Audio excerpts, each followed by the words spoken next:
and I'm really excited about this next segment that we're going to do on Mayor Eric Adams.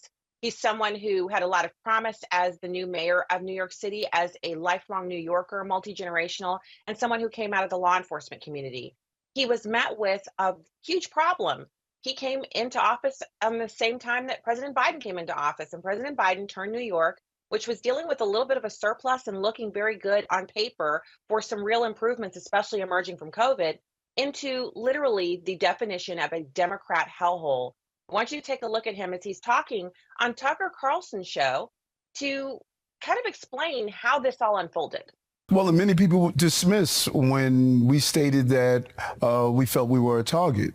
They wanted to dismiss that. And then you heard the president state that his Justice Department was politicized. You heard the incoming president stating that it's politicized. Well, yeah. I think that there were those who were in that orbit that felt I was not a good Democrat because I watched my city, a city that I love, go through an onslaught of the migrant and immigration policy, a failed border policy. And after 10 trips to Washington, stating that this is a problem. It was costing us a great deal of money, $6.5 billion that went out of our tax dollars. I think that there were those who were just angry about it and thought I wasn't a good Democrat.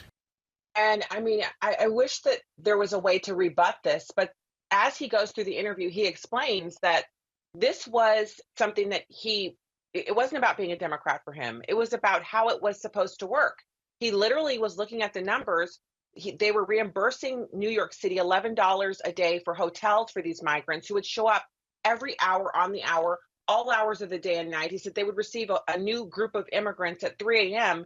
and ACLU lawyers and other nonprofit group attorneys had sued to enforce the city's mandatory housing program, which means you can't have people laying around in the street in 0-degree weather. These people had to be housed within a certain number of hours after arriving in New York and making themselves known to the authorities.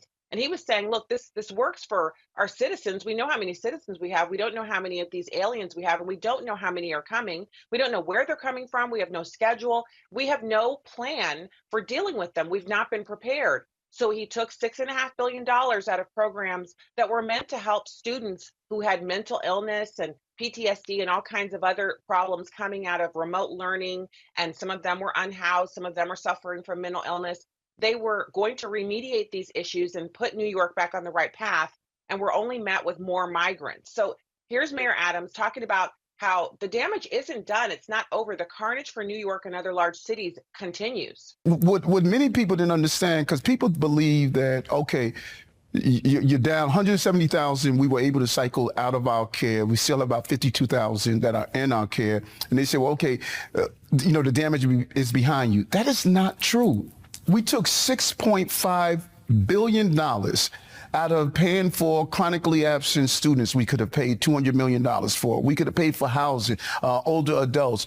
The long-term impact of what's happening to New York, Chicago, Denver, Los Angeles, Houston, the long-term impact has yet to materialize of what this crisis has done to our cities.